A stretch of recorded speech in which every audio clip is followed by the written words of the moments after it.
भैया ने जानती नहीं तुम इधर को आओ, धर्म के नहीं प्रेम से बोले राधे।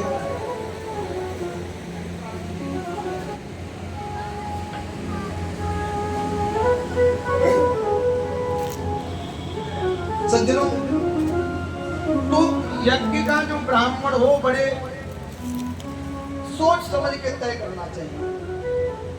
देखो उस समय कितने ऋषि महात्मा ब्राह्मण नहीं थे, पर जब पुत्र कामेष्टि यज्ञ कराया गया तो शुद्ध सात्विक ब्राह्मण के रूप में दशरथ जी ने अपने दामाद संगी ऋषि को बुलाया। गुरु जी ने कहा इस समय संगी ऋषि से बढ़िया कोई ब्राह्मण नहीं यज्ञ कर दिया। और संगी ऋषि आए, यज्ञ की तैयारियां हुई, यज्ञ में आहुतियां दी गई। भगत की सहित मुनि आहुति दीने प्रगटे अग्नि चलू कर ली।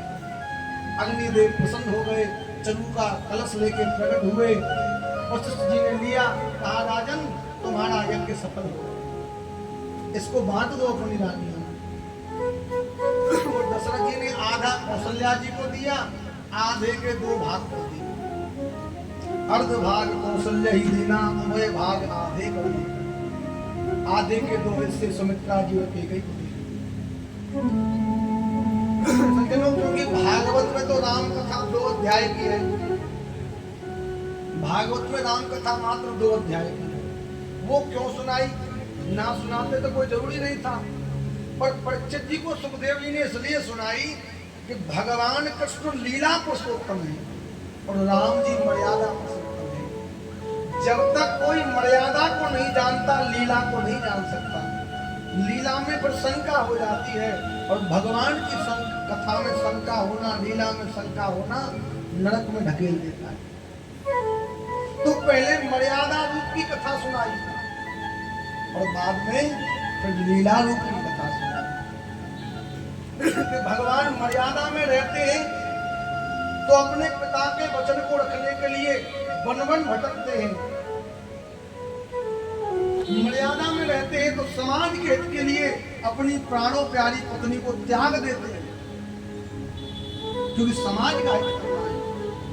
अपना अहित भले ही हो जाए पर समाज का हित करना, ये राजा का कर्तव्य दिखाया, ये पुत्र का कर्तव्य दिखाया कि देखो पिता ने कहा नहीं लेकिन मैं बन जा रहा हूं, पिता को नीचे नहीं झुकने दूंगा। और पति का यह कर्तव्य निभाया कि 100 योजन लंबे समुद्र पर पुल बांध कर युद्ध करके सीता जी को ससम्मान लेके संपूर्ण मर्यादाएं निभाई।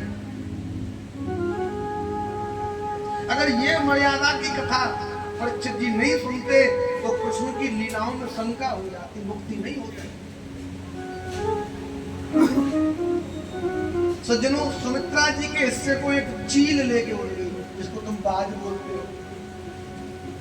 ये पवित्र चलू कहाँ गया? तो भैया पर्वत के ऊपर मैया अंजनी भगवान शंकर की तपस्या कर रही थी, तो उस चील के मुख से वो चलू छूट गया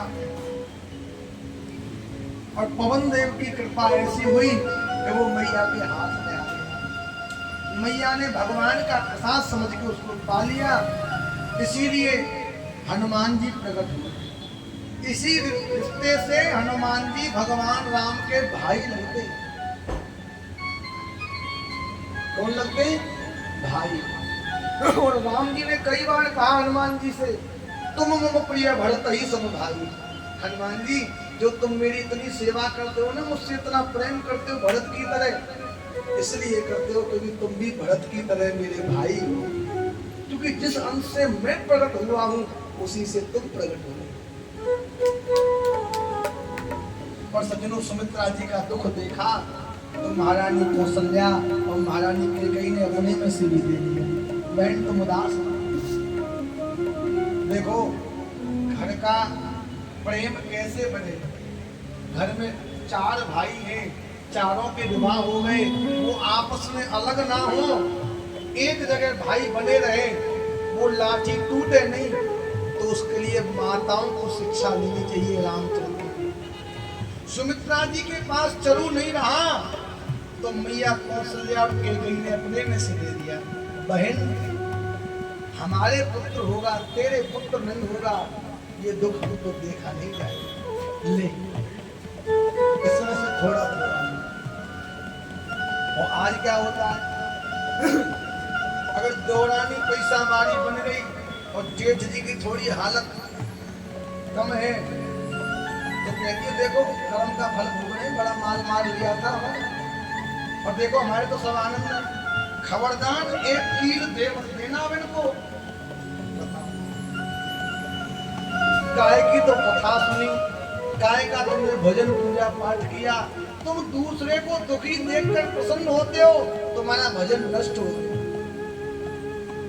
जीव का लक्षण है कि दूसरे को दुखी देखकर जो दुखी हो जाए कहे भगवान ऐसा मत करो, या तो मुझको भी इसकी तरह का कर दो या फिर इसे मेरी तरह का कर दो, ऐसा अच्छा नहीं।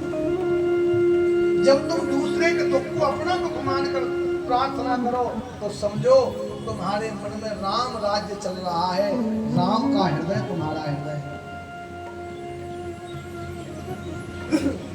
सज्जनों, तीनों रानियों ने चरु पाया, समय आने पर भगवान अवतार लेने वाले हैं। भगवान कभी जन्म नहीं लेते भैया, भगवान अजन्मा है, ना भगवान मरते ना भगवान जन्म लेते। भगवान प्रकट होते हैं, अवतार लेते हैं और भगवान अंतर ध्यान होते हैं। लेकिन हम प्रेम के स्वभाव बस कहते हैं भगवान को जन्मोत्सव मना। भैया वो जीव परमात्मा जन्म नहीं लेता, किंतु उसकी लीला ऐसी है, उसकी माया ऐसी है कि वो सब कुछ ना करने के बाद भी करता है। बिन पग चलई सुनई बिन काना, कर बिन कर्म करई बिन काना। बिना पैरों के चल लेता है, बिना कानों के सुन लेता है, बिना हाथों के कर्म कर देता है, इसीलिए वो ईश्वर है, वो ब्रह्म है, परमात्मा है। उसके मात्र इच्छा शक्ति से सब कुछ होता है। सज्जनों, इसके बाद जब भगवान के अवतार लेने का समय हुआ तो ये प्रकृति अनुकूल हुई। सज्जनों, जैसे किसी देवी का पति परदेश चला जाए और बहुत दिन बाद अपने घर लौट के आए तो वो देवी प्रसन्नता में 16 श्रृंगार करती है। क्यों? कि आज मेरा सौभाग्य है, मेरे प्राणनाथ इतने दिन के बाद आएंगे, मैं उनका दर्शन करूंगी। अगर मैं सज कर सवर कर उनके सामने जाऊंगी तो वो प्रसन्न हो जाएंगे। मैया ये 16 श्रृंगार बताएं किसके लिए? माताएं 16 श्रृंगार करती हैं। अशोक जी किसके लिए करती हैं? काय के लिए बनाए 16 श्रृंगार है? बताओ तो सही मैया, तुम बताओ। पति के लिए है, पति के लिए है ना।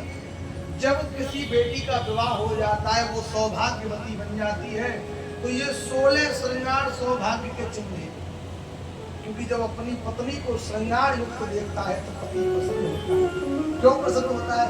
कि चलो, जिसकी जीवन की रक्षा का जिम्मेदारी का भार मैंने लिया, मैं उस भार को ठीक प्रकार से उठा रहा हूँ। वो कोई दुख में नहीं है, प्रसन्नता में सज सवर के मेरे पास रहती है। पर अब समय बदल गया। मैया बुरा मत मानियो, अब मैया पति के सामने तो घुघड़िया बनी डोले, समझ रही? और मैया कोई शादी पार्टी में जाना पड़ जाए तो फिर श्रृंगार 17, 16 नहीं 17। हम ये नहीं कहते कि आप कहीं जाओ तो सज सवर के मत जाओ, जाओ, पर वास्तविकता में जो श्रृंगार जिसके लिए है उसके लिए भी तो करो पहले। सबसे पहले श्रृंगार करो तो अपने पति रूपी भगवान को भोग लगाओ, उनको दिखाओ, तब तो श्रृंगार करना सफल है, नहीं तो सब बेकार। सजनी का सजना अगर सजना के लिए है तो ही सजना है, और सजनी का सजना सजना के लिए नहीं है तो वो सजना सजना नहीं है। प्रेम से बोले राधे। अगर सजनी का सजना सजना के लिए है तो वो सजना है, और सजना के लिए नहीं तो वो सजना नहीं।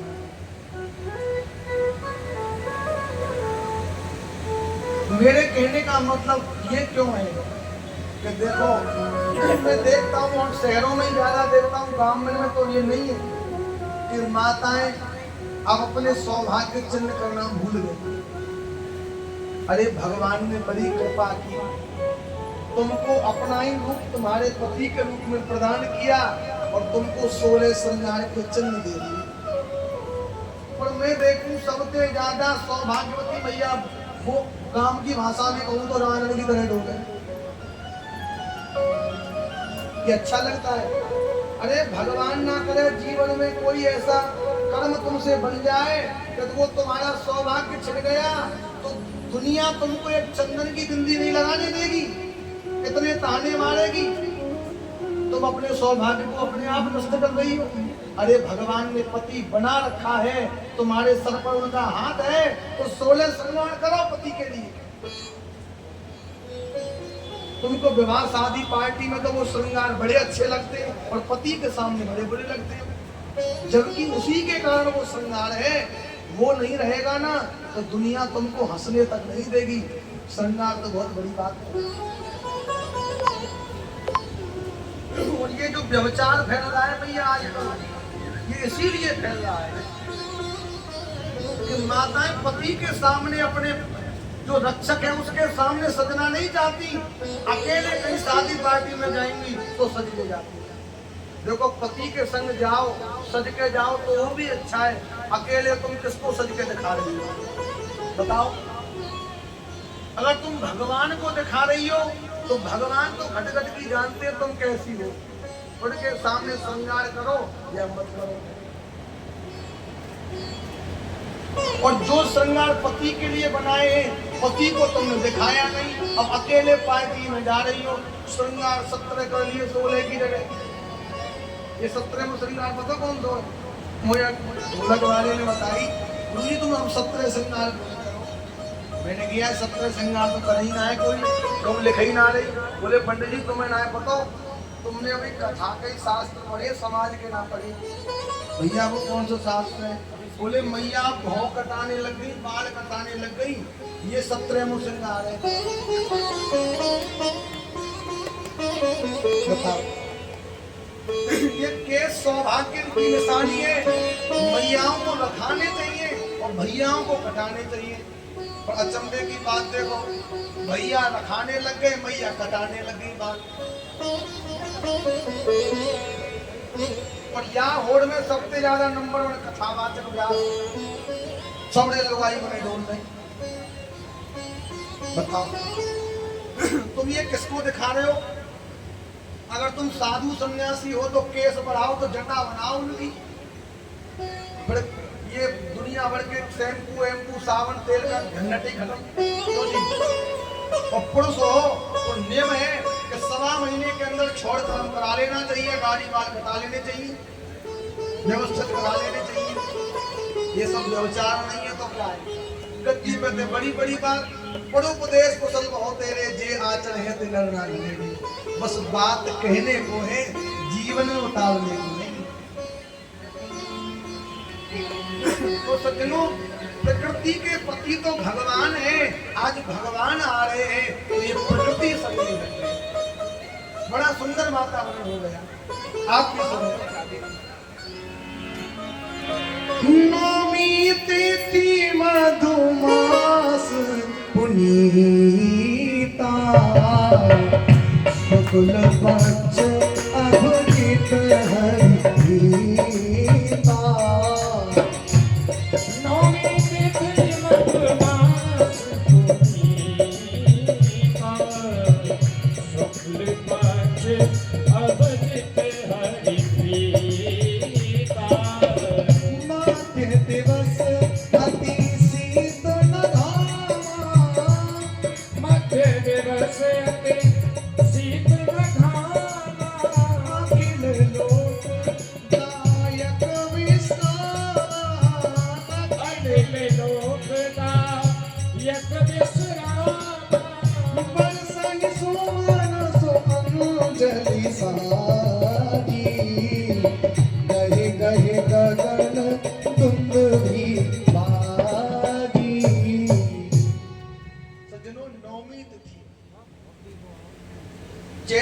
पावन पुनीत महीना,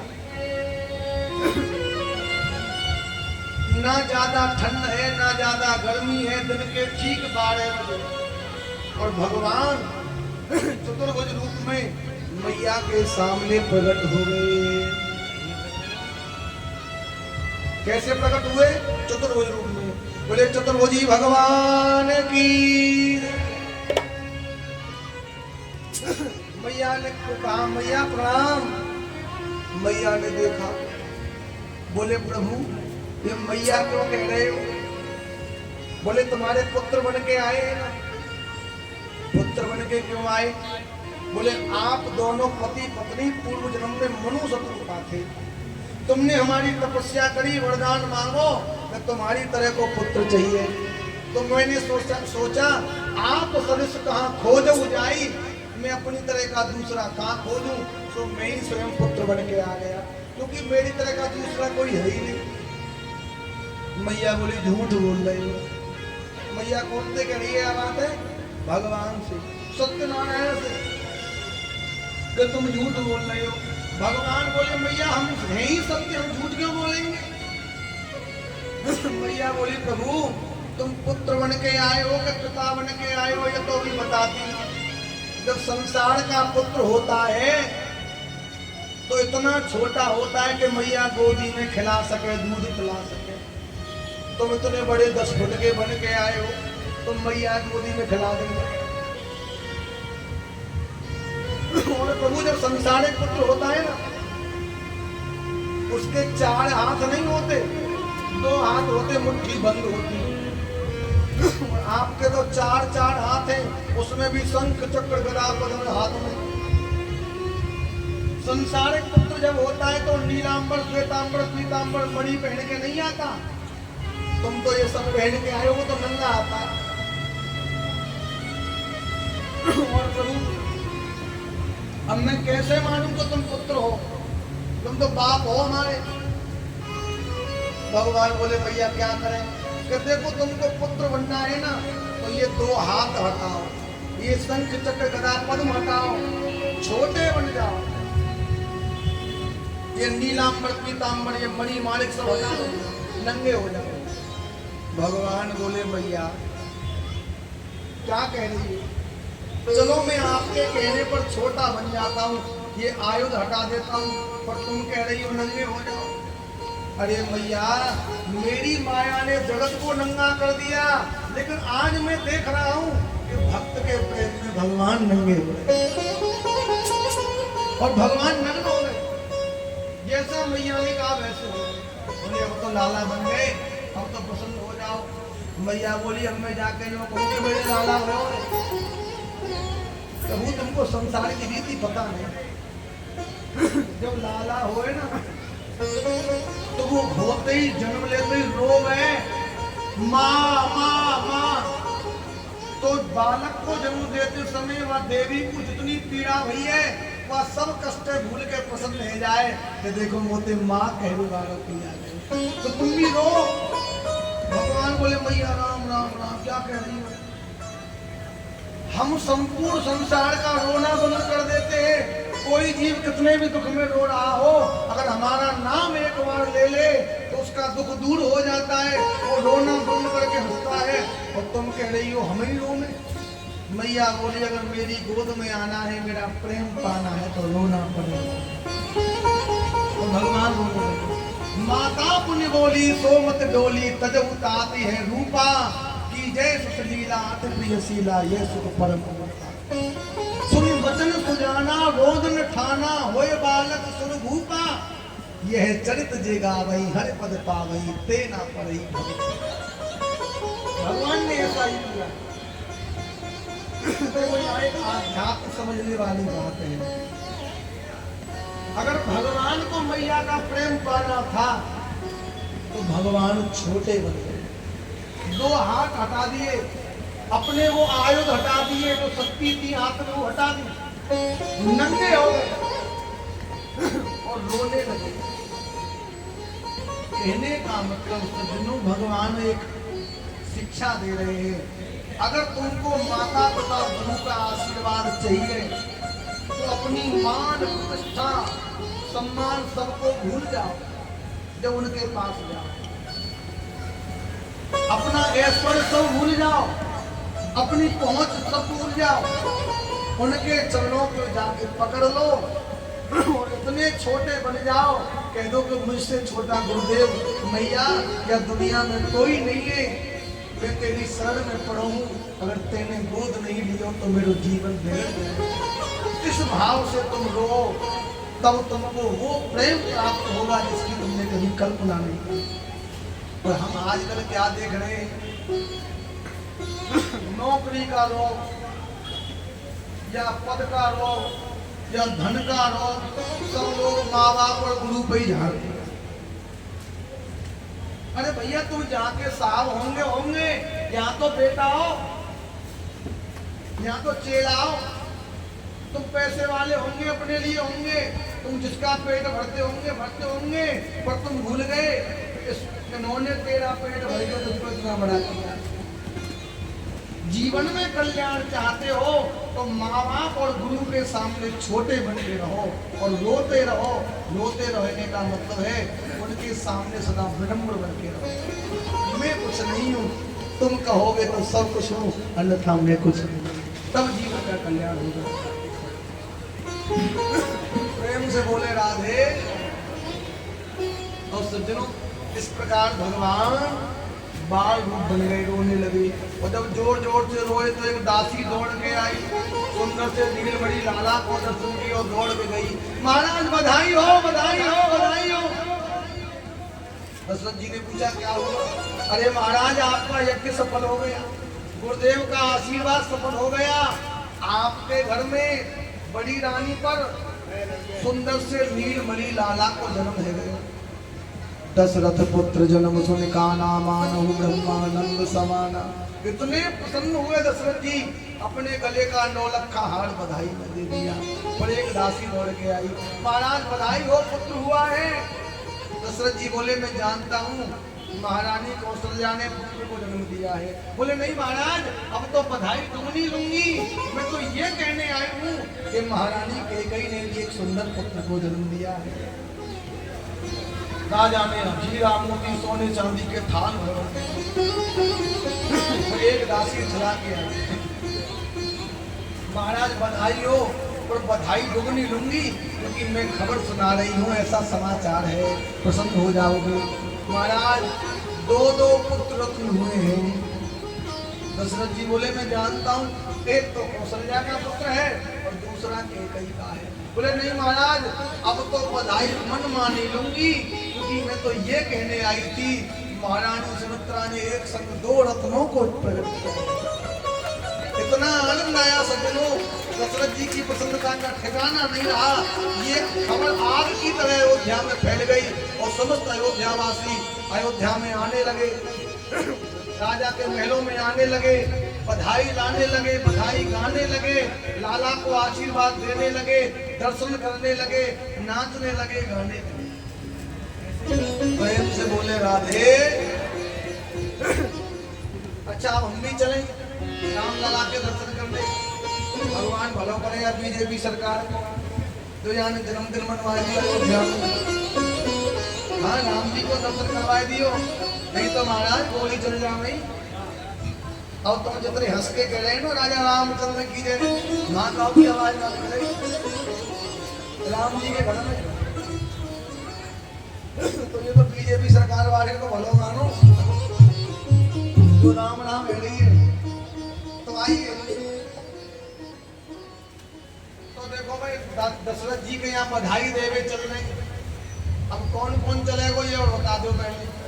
अब टेंशन तो भगवान की है ना, कोई कछु के वो ना, बीजेपी के दूध खड़े हैं, कोई कछु के वो ना सुनोगे हनुमान जी बीजेपी के दूध। अच्छा ये बता बीजेपी में झंडा कैसा है? सबसे पहला रंग कैसा होगा में भगवा है ना, तो भगवा का मतलब सिंदूरिया, और हनुमान जी कैसे रंग के रहे? ये सिंदूरिया रंग समझ लो, ये हनुमान जी के रूप में बीजेपी खड़ी है। मैं देखूँ राम जी के पास। तो सज्जनों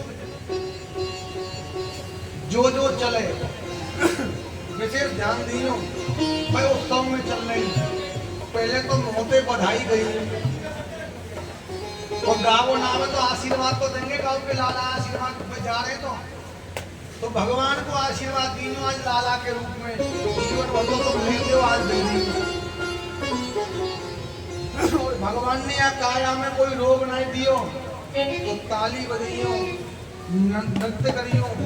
अरे भगवान की बधाई में नाचेंगे तो 84 लाख योनि में ना नाचना, ये तो भगवान की माया तो होना चाहिए।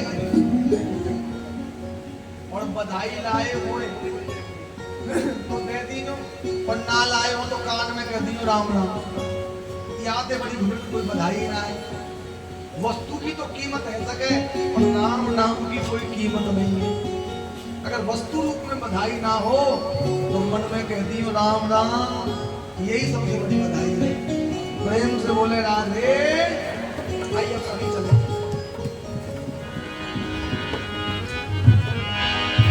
लडुआ बटे रसगुल्ला बटे,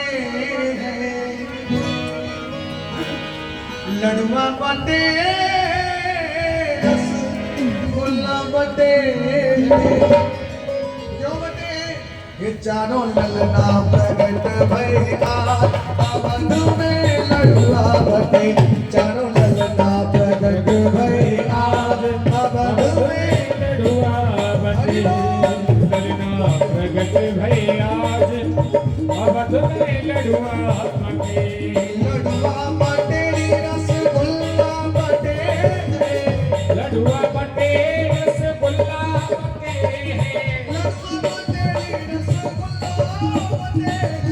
लडुआ बटे रसगुल्ला बटे, चारों ललना प्रगट भैया अवध में लडुआ बटे, चारों ललना प्रगट भई आज अवध में लडुआ बटे।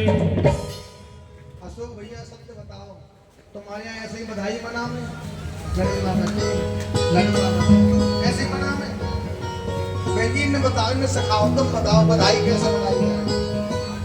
देखो भैया ने तो भैया सिखाएंगे और मैया ने तो मैया ही सिखावेगी, अपनो अपनो महकमा अलग है।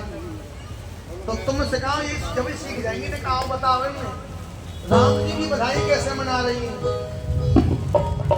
ये चारों ललना प्रगट भैया अवध में लडुआ बटे, चारों ललना प्रगट भैया अवध में लडुआ बटे, लडुआ बटे रसगुल्ला बटे, लडुआ बटे रसगुल्ला बटे, लडुआ बटे रसगुल्ला बटे, लडुआ बटे रसगुल्ला बटे, चारों ललना प्रगट भैया अवध में लडुआ बटे, चारों ललना प्रगट भई आज अवध में लडुआ बटे।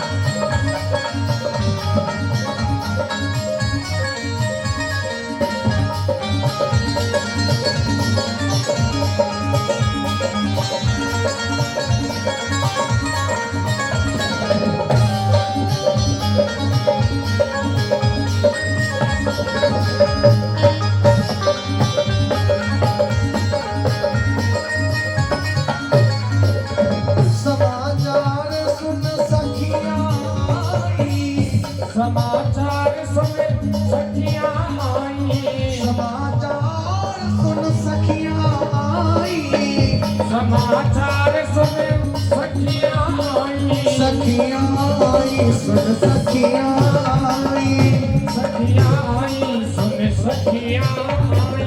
कैसे आई? ये तो किए सहज श्रृंगार अवध में लडुआ बटे, चलो ललना प्रगट भई आज अवध में लडुआ बटे।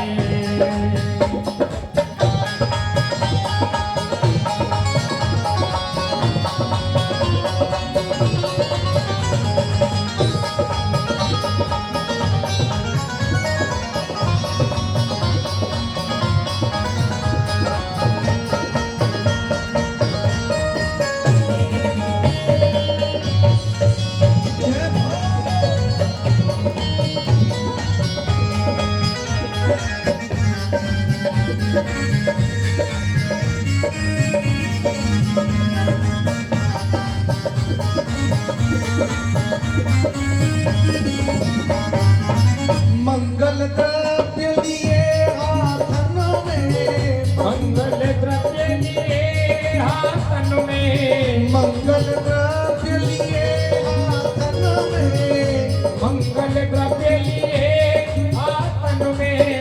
ये तो गा रही मंगल चार, अवध में लड़ुआ बटे चारों। ललना प्रगट भई आज, अवध में लड़ुआ बटे। राम लला सरकार की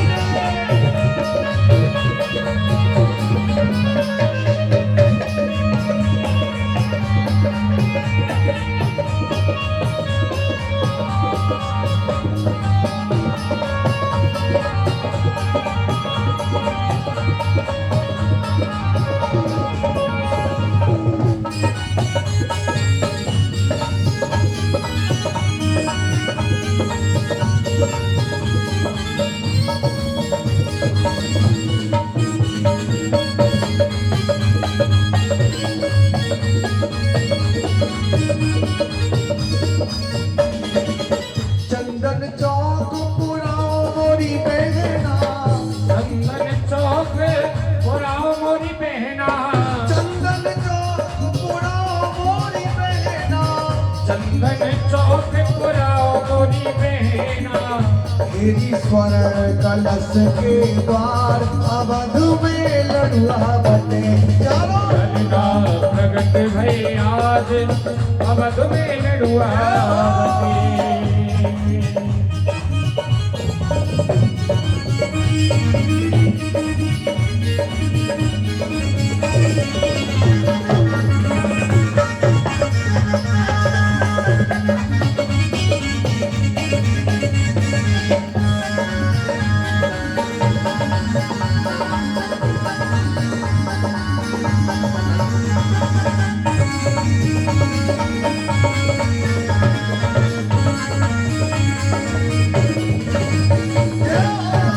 दोनों हाथों में मोरी सेवा करते।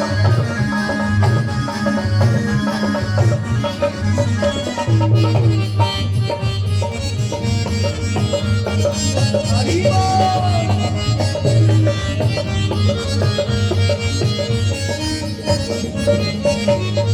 गाय के दूध की खीर बनाओ, गाय के दूध की खीर बनाओ, गाय के दूध की खीर बनाओ, गाय के दूध की खीर बनाओ, खीर बनाओ जी खीर बनाओ। खीर बनाओ, खीर बनाओ। उस खीर से क्या करोगे? अब बावन जमाओ हजार, अवध में लड़ुआ बटे चारों। ललना प्रगट भई आज, अवध में लड़ुआ बटे। लड़ुआ बटेरी रसगुल्ला बटे है, लड़ुआ बटे रसगुल्ला बटे ओ हैं। लड़ुआ बटेरी रसगुल्ला बटे है। लड़ुआ बटे रसगुल्ला बटे हैं। चारों ललना प्रगट भया, अवध में लड़ुआ बटे चारों। ललना प्रगट भई आज, अवध में लड़ुआ बटे। चारों ललना प्रगट भया, अवध में लड़ुआ बटे। चारों ललना प्रगट भई आज, अवध में लड़ुआ बटे। हे अवध में आनंद भयो, जय हो राजा राम की, हे अवध में आनंद भयो, जय हो राजा राम की, हे जय हो राजा राम की, जय हो राजा राम की, अहिले हनुमान की, जय हो राजा राम की, ओ जय हो राजा राम की, जय हो राजा राम की, जय हो राजा राम की, जय हो राजा राम की, जय हो राजा राम की, जय हो राजा राम की, जय हो राजा राम की, जय हो राजा राम की, जय हो राजा राम की। जय हो राजा राम की। बोले राम लला सरकार की जय हो। प्रेम से बोले राधे राधे। सभी बैठ जाओ।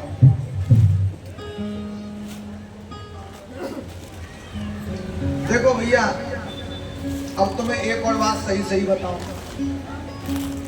राम कथा भागवत जी में 2 अध्याय में है। और वैसे कोई राम कथा करवावे तो 9 दिन आपकी हो ना बाबा। अब क्योंकि कथा का समय तो हो चुका है जितना हम बताते हैं। उधर से ठाकुर जी कन्हैया जी मिस कॉल मार रहे, पंडित जी हमारा नंबर है। अब देखो, अब ये कथा महात्मा के बीच में हो रही होती तो चाहे बच जाए रात के 11, कोई बात नहीं। पर कृष्ण जी बने आपको भोजन पानी इत्यादि सब व्यवस्थाएं करनी, तो राम कथा को भगवान के उत्सव तक रहेंगे। फिर कबू पंडित जी कथा होगी तो हमके राम कथा करवा देंगे, ठीक है ना।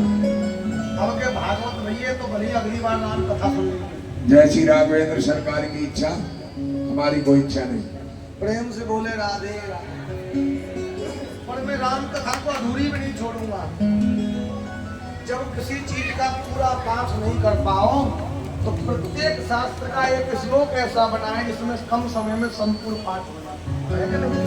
तो आइए हम उसी श्लोक के द्वारा राम कथा को पूर्णता की ओर ले चलते हैं।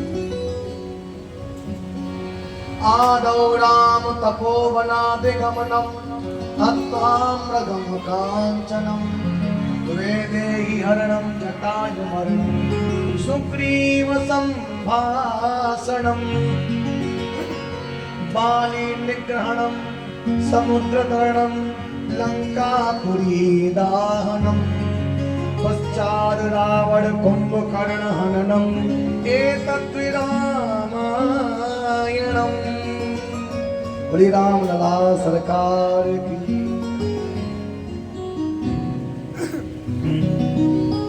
तो राम जी के चरित्र को आज यहीं विराम देते हैं, आगे की कथा की ओर चलते हैं। सज्जनों, महाराज नहुष के 5 पुत्र हुए, यदु और पुरु, अनु, नुरि और दुर्वसु। यदु और पुरु तो महाराज देवयानी के पुत्र थे, शुक्राचार्य जी की बेटी।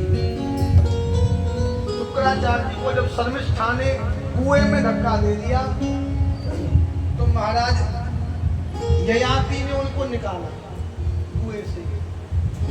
तो देवयानी का विवाह ययाति से हो गया, किंतु देवयानी को बड़ी घृणा थी कि मुझको कुएं में धक्का मार के शर्मिष्ठा मेरे कपड़े ले गई, अब जब तक वो मेरी दासी नहीं बनेगी मुझको चैन नहीं पड़ेगा। तो अपने पिता शुक्राचार्य जी से कह दिया।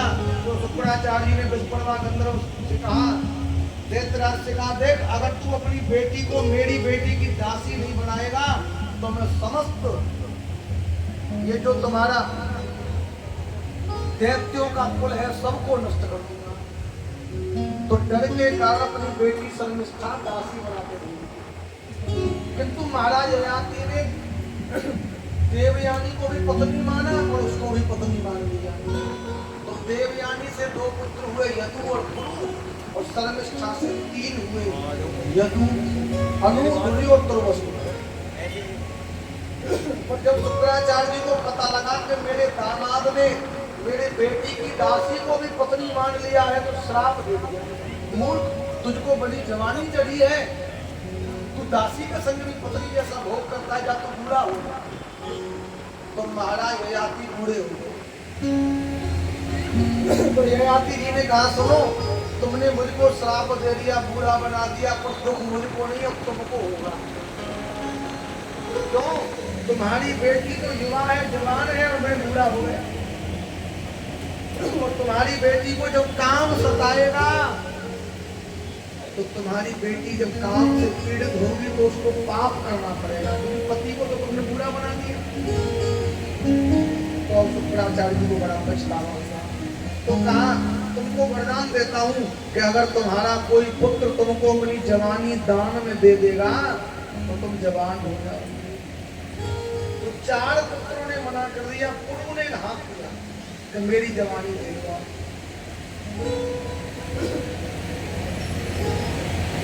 तो पुरु ने अपनी जवानी राजा को दान में दे दी। तो आधा राज्य महाराज ययाति ने पुरु को दे दिया। ये राज्य का नियम था कि बड़ा बेटा ही राजा बनता है, तो बड़े बेटे यदु आधे राज्य के राजा बनते हैं। और यदु के वंश में ही आगे चल के वो राजा बटेश्वर के राजा सूरसेन और मथुरा के राजा उग्रसेन। तो एक बार उग्रसेन जी की पत्नी अपनी गर्भावस्था के समय में पति के बार बार मना करने पर बाग में घूमने चले गए। तो वहां दुर्मिल नाम के राक्षस ने इनका धर्म बिगाड़ दिया। दुर्मिल नाम के राक्षस ने इनका धर्म बिगाड़ दिया, जिसके कारण इनके यहाँ कंस जैसा दुष्ट पुत्र उत्पन्न हुआ। ब्राह्मणों ने कुंडली को खराब बताया तो इन्होंने डांस के बक्सा में बंद करके उसको यमुना जी में बहा दिया। बटेश्वर में यमुना में स्नान कर रहे थे सूरसेन जी, उन्होंने समझा इसमें कुछ धनु होगा तो बक्सा निकाला, उसमें पुत्र निकला। तो उसको उस कंस को अपने पुत्र वसुदेव के संग बराबर पाला। कंस बड़ा बलवान था, इसको एक दिन नारद जी ने बता दिया, कंस तू ये सूरसेन का पुत्र नहीं, तू तो उग्रसेन का पुत्र है। ब्राह्मणों ने तेरा सब ये काम कराया, तेरी बारी कुंडली गलत बताई तो ये तेरी दशा हुई। तभी से कंस ब्राह्मणों का विरोधी बन गया और जब बलशाली हो गया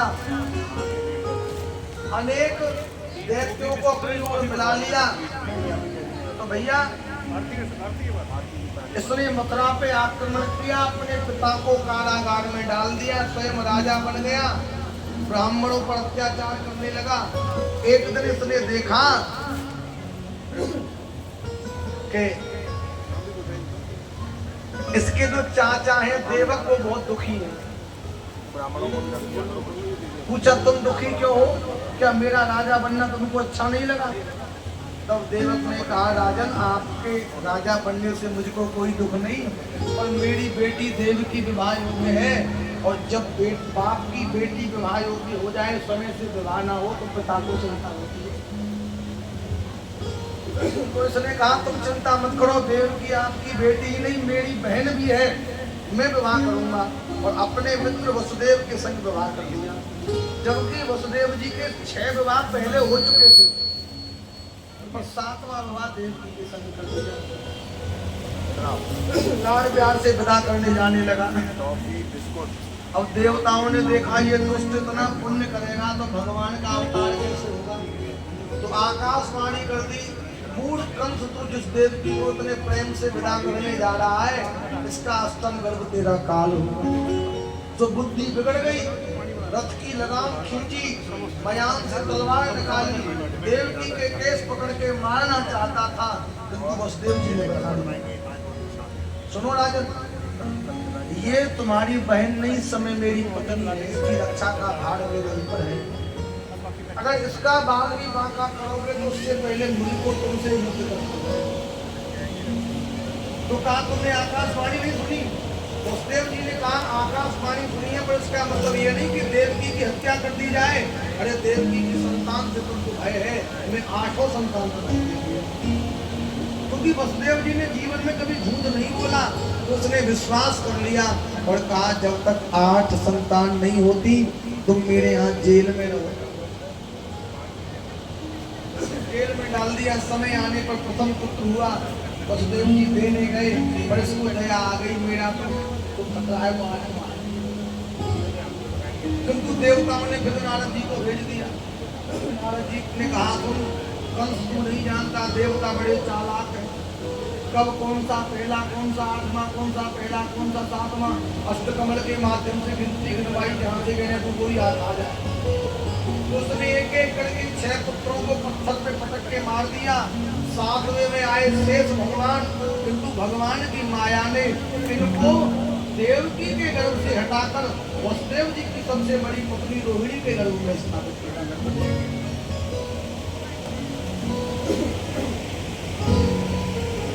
सज्जनों अब 8वां आने वाला है तो पहरा बढ़ा दिया, जागते रहो जागते रहो।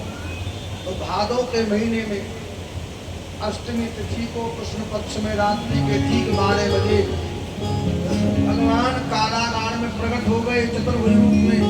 मैया ने प्रणाम किया, वसुदेव जी ने प्रणाम किया। पूछा प्रभु आप इतने बड़े बन के क्यों आए हो, ये शंख चक्र गदा पद्म लेके क्यों आए हो? बोले तुम्हारे पुत्र बन के आए और ये शंख चक्र गदा पद्म इसलिए आए हैं कि मामा जी आएंगे हमको मारेंगे, उससे पहले हमें मार देंगे। तब कहा महाराज ऐसा मत करो, कोई और लीला करो। तो भगवान जब छोटे बनने वाले थे तो उससे पहले कह दिया कि आप हमको गोकुल में नंद के यहाँ पहुंचा देना, हमारी माया ने वहाँ कन्या के रूप में जन्म लिया है, उसको ले आना, और ऐसा करने के बाद तुमको याद नहीं रहेगी रखना।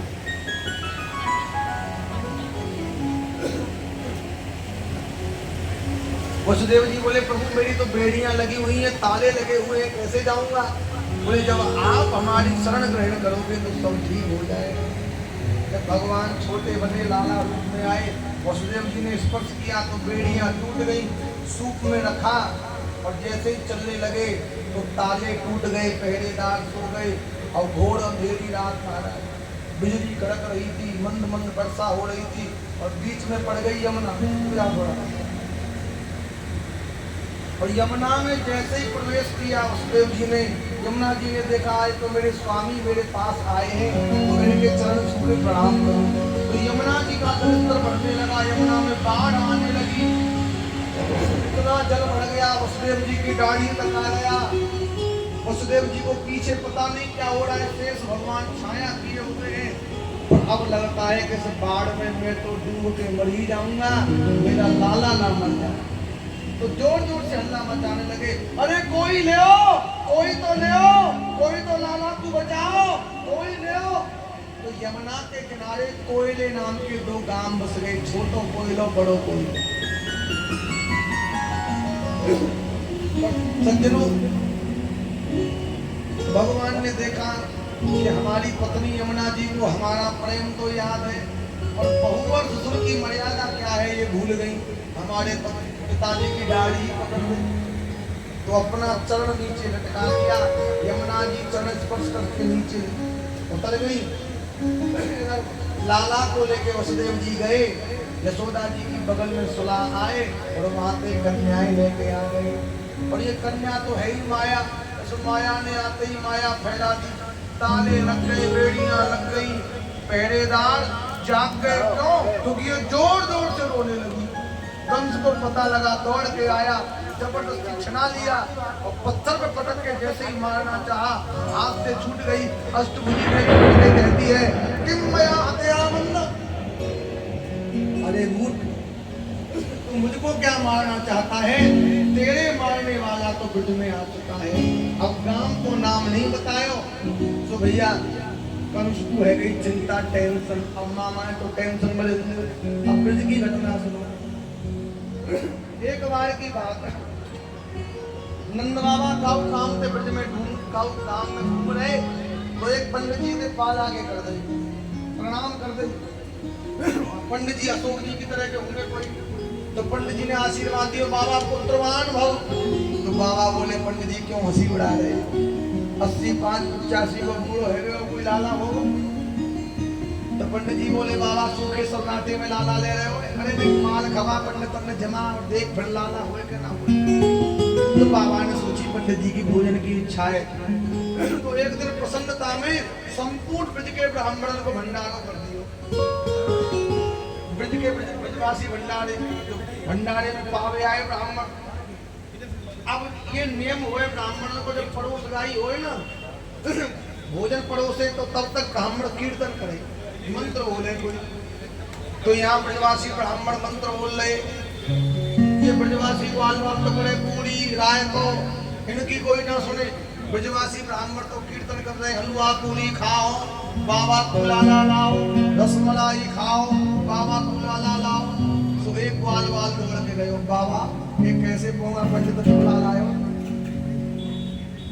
ये मंत्र बंद का सुनाए जाने दे, कहाँ कह रहे। बाबा ने सोची लड़ाई बाज गई या कि सारे की देखूं तो सही, तो जाके देखो तो पंडित जी कह रहे हलवा पूरी खाओ बाबा को लाला लाओ, रसमलाई खाओ बाबा को लाला लाओ। तो बाबा प्रसन्न हो गए, अरे भैया सही तो कह रहे, इनमें हलवा पूरी चाहिए, रसमलाई चाहिए, वो लाला चाहिए। ब्राह्मण ने प्रसाद पायो, आशीर्वाद देके गए, बाबा तू लाला को सब जरूर भोगेगो, चाहे कैसो भोगे, ये हमारा आशीर्वाद है। कछु दिन के बाद बाबा को ऐसो लगी कि इनकी पत्नी यशोदा गर्भवती है। तो बाबा ने माँ की सेवा के लिए अपनी बहन बुला ली, नंदा और सुनंदा, दो बहन थे। तुम भी बुलावे कि ना बुलावे? देखो पुरानो समय तो ऐसो ही हो कि जब घर पे बहू पे कोई बालक होए तो बहन बुआ भांजी बुला ले, पर अब ना है बुलाऊं।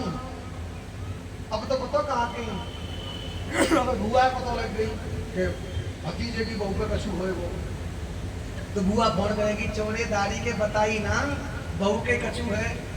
हाँ बुआ बता तो तुम्हें पीछे बता तो, अब तू बूढ़ी बड़ी है तो पे कछु होगा तो है नहीं, तो मैं जब ही बुला लूंगा टाइम पर तू कहा करेगी। अब आए के तेरे हाथ पांव कीर्तन कर रहे, मुँह पंजीरी मांग रहे हो, तेरो नेक जब ही दे दूँ, तू जब ही आ रही हो बैठी रे, बता दूंगा, चिंता मत करे। बुआ आ गई बड़ी बूढ़ी। अब साहब बहन को नंबर आयो, बहन बोली भैया तेने पता ही नहीं। बोले लाली बता तो दे, तो बहन पर करूँ कहा, अब तेरे छोटे छोटे बालक हैं, उनको इतनो काम है जाए, तेरे घर कोई काम इतनो है, तू यहाँ कर तो जाना है जा को बात में बुला लूंगा, तू चिंता मत करे। अब भांजी के तो बालक होना छोटी है भाई, बाबू ब्याह ना भयो। तो बोले लाली तेरी तो पढ़ाई चल रही होगी बेटा, तू कैसे बुलाऊं? अब सबते मने कर दी। तो मैया बोली न पूते, ना बुआ बुला रो, ना बहने बुला रो, ना भांजी बुला रो, बढ़िया तेरी लुगाई की सेवा कौन करेगा? यहाँ पे बालक होएगा जब। तो धीरे से बोले श्रीमान जी वो ऐसो है मम्मी जी, तो याए ज्यादातर या के बारे में, या की कहा पसंद है ना पसंद है, या की मैया ज्यादा पता है ना, तुम्हें पतो ना बहने पतो ना बुआ पतो, तो या की मैया ये बुला लो। हे भगवान, मतलब अपनी सास से बुलावे वो। आज कौन हम तो जिले गए प्रेम से बोले ना दे। पर भैया देखो सब रिश्ते नाते की मान मर्यादा अपनी जगह है, तो जो रिश्ता जिस जगह उपयुक्त है वाय वहीं रहने दो, वहीं महत्वता दो। क्यों तुम कलयुग की दौड़ में भाग कर ये रिश्ते नाते की महत्वता बिगाड़ रहे हो? क्यों जी? जो काम बहन करेगी बुआ करेगी वो साली और सास ना कर सके, और जो सास और साली करेगी वो बहन बुआ ना कर सके। तो सब मान मर्यादा अपनी जगह रहने दो, सब रिश्तों को सम्मान करो, किसी रिश्ते को बिगाड़ो मत, एक दूसरे की जगह मत दो भाई। प्रेम से बोले राधे राधे। नंदा सुनंदा हुआ आ गई तो कुछ दिन बाद सेवा करी। तो एक दिन सुनंदा हुआ ने देखी कि दोहताएं तो है गई। दोहताएं जाने कहते गए सुबह ब्रज भाषा में बोले दोहताएं कि सवेरे तो बहुत देर को है गए हो, पर भागी जसोदा ना जगी कहा भयो तो देख भी गई। तो क्या देख रही है कि जसोदा भाभी सो रही है और उनकी बगल में चदरिया ओढ़ के कोई बालक सो रहे हुए। अब पतो ना है कि लाला है कि लाली। तो जाग करने लगी, पसंद है कि हरि शरणम हरि शरणम हरि शरणम, हे भगवान लाला ना हो लाला, हे भगवान लाली ना हो लाला है जाए, भगवान लाली ना हो लाला है जाए। बुआ जाग कर रही है, क्यों कि लाली है गई तो कोई नुकसान तो ज्यादा ना होगा, पर बधाई में जो 9 लखा हार की कह रही है भैया ते, और जो झुमकीन की कह रही है वो तो जब ही मिलेंगे तो भतीजो होगा ना, है तो भैया एक सूट देगो और 1100 रुपया लेके जाओ बहन जी राधे राधे। क्यों जी? पर जब भतीजो रह जाए तो फिर तो बुआ की खुशी को ठिकानो नहीं मारा। तो बुआ जाप कर रही है हरि शरणम हरि शरणम हरि शरणम, और नेक चदरिया हटाई तो बड़ो सुंदर मुखार बिंदु को दर्शन भयो। अब तो बुआ बड़ी पसंद हो रही मैया बिल्कुल बटुआ सो हरी लड़ुआ सो होए, पर भगवान लाली ना हो। हरि शरणम फिर जाप कियो और आंख बंद करके जैसे ही चदरिया हटाई और लाला को दर्शन करो, बोले है गयो है गयो है गयो, और चुप रह गई। क्यों? अगर ये खुशी को समाचार मोते पहले नंदा ने भैया को सुना दियो तो वो 9 लखा हर पल्लव में सरक जाए। तो दौड़ के गई वहां नंद बाबा गौशाला में खड़क में तुलसी के मोटे मोटे मनकान की माला दे मंत्र जप रहे, ओम नमो भगवते वासुदेवाय, ओम नमो भगवते वासुदेवाय। अचानक मन में याद आ गई कि हमारी घरवाली यशोदा बूढ़ी बड़ी 80 वर्ष की है गई, पेट में है वहाँ के बालक, अभी तो भयो ना है कब हो। तो मंत्र भूल गई, आई ध्यान में मंत्र बदल गो, 80 5 85 को तो है, अभी तो भयो ना है, भगवान जाने कब होएगो। कैसो होएगो? अब ही तो भयो ना है। फिर याद ओम नमो भगवते वासुदेवा। तो बाबा को ये चक्कर चल रहे हो, मन भजन में लगे नहीं। कोई बाबा ते नहीं भैया, सबकी समस्या है। अब घर में कोई परेशानी हो तो भजन करने बैठो तो वो बात ज्यादा याद आती है। इतने में बुआ पहुंच गई, भैया है गयो। नंद बाबा ने कही लाली तो होता है जो कानन ने खा रही है, कहा है गयो, कहा पत्थर पड़ गए। अरे भैया ऐसो मत बोलो, आपको ब्राह्मण को आशीर्वाद सफल है गयो, आपको पूजा पाठ सफल है गयो। अरे हमारे घर में आपको लाला है गयो। बाबा ने सुनी लाला हो, बोले बहन में और दौड़ के नंद बाबा गए, यमुना जी पे 108 डुबकी लगाई और आए।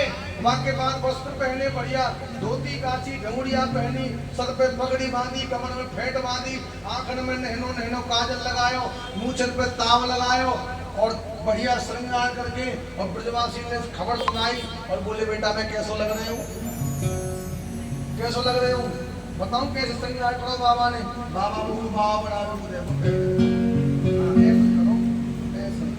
ऐसे ही लग रहे होंगे बाबा से। बोले नंद के लाला की। और सज्जनों ये खबर संपूर्ण ब्रजमंडल में फैल गई और समस्त ब्रजवासी आज बधाई देने के लिए आने लगे। अब तुम्हारे बीच में भी झांकी आ रही है, पर एक सूचना सुनो। भगवान अभी बाल रूप में है, तो आप रोली चावल का तिलक ना करें, हाथ जोड़ के प्रणाम करें, दर्शन करें और कोई भी वस्तु चढ़ाएं तो बड़े आराम से चढ़ाएं, जिससे कि आंख नाक में ना लगे। बाल लीला कर रहे हैं ना, अब यहाँ से आगे की कथा होगी कल। कल बाल लीलाओं की कथा और गिरिराज जी की पूजा तक कथा चलेगी। तो गिरिराज जी के 56 भोग का प्रसाद बनेगा, भोग लगेगा। तो आपको अपने अपने घर पे 100-100, 200-200 ग्राम कोई ना कोई प्रसाद भगवान के लिए बना के लावे। वहां में प्याज लहसुन नहीं हो। और दूसरों यहाँ कढ़ी चावल अन्नकूट को प्रसाद बनेगो वो बटेगो। और सज्जनों दूसरी सूचना, जिनने भजन में बधाई में नाचनो है वो थोड़ा 100 ग्राम पीछे है जाइए, एकदम भीड़ मत करियो। भले ही 10 मिनट को समय ज्यादा लगेगा पर व्यवस्था को बिगाड़ियो मत। देखो ठाकुर जी हम सबके, तो व्यवस्था बनाना भी हम सबका काम है, तो उस सब को मनाओ, बिगाड़ो मत। बोले नंद के लाला की। अब आपके मध्य ठाकुर जी आ रहे हैं, हमारे पंडित जी सुंदर बधाइयों का गायन करेंगे। आप आनंद लें, पूजन करें, बधाइयों में नृत्य करें और आरती के बाद प्रसाद लेके ही जाएं। अच्छा आज ये कह रहे हैं बैठे बैठे ही प्रसाद बचेगा, ये बढ़िया बात है, जिससे कि तुमको कष्ट भी ना हो, बैठे बैठे ही दे देंगे। बोलो नंद के लाला की जय। मेरा सभी श्रद्धालुओं से अनुरोध है थोड़ा रास्ता दे दें। भगवान के बाल स्वरूप की सुंदर झांकी और जो भी बधाई का सामान है वो बैठे बैठे ही मिलेगा, ठीक है। लूटपाट नहीं बचानी है, आराम से बधाई सबको मिलेगी। जितने भी यहाँ बैठे हैं सबको, कोई खाली नहीं जाएगा। बोलो नंद के लाला की जय। नंद बाबा आ रहे हैं ठाकुर जी को लेकर के, सुंदर झांकी।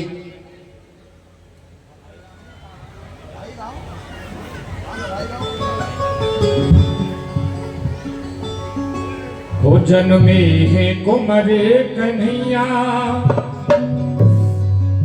जन्मे है कुंवर कन्हैया।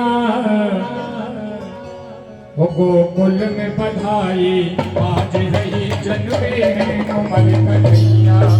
गोकुल में बधाई आज रही, जन्मे है कुंवर कन्हैया। जन्मे है कुंवर कन्हैया, जन्मे है कुंवर कन्हैया। जन्मे है कुंवर कन्हैया, जन्मे है कुंवर कन्हैया। गोकुल में बधाई बाज रही, जन्मे है कुंवर कन्हैया। गोकुल में बधाई बाज रही, जन्मे है कुंवर कन्हैया।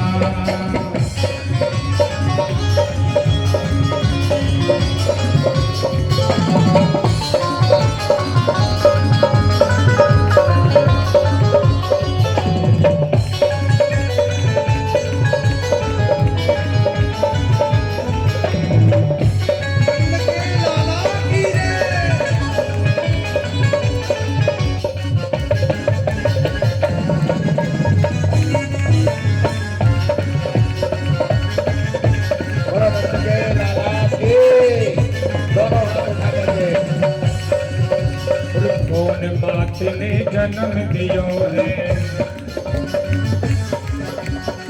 कौन माते ने जन्म दियो है कौन माते ने जन्म दियो है कौन ने पाली ललना में मर कन्हैया गोकुल में बधाई बाल रही जन्मे है कुंवर कन्हैया जन्मे है कुंवर कन्हैया जन्मे है कुंवर कन्हैया जन्मे है कुंवर कन्हैया गोकुल में बधाई बाज रही जन्मे है कुंवर कन्हैया गोकुल में बधाई बाज रही जन्मे है कुंवर कन्हैया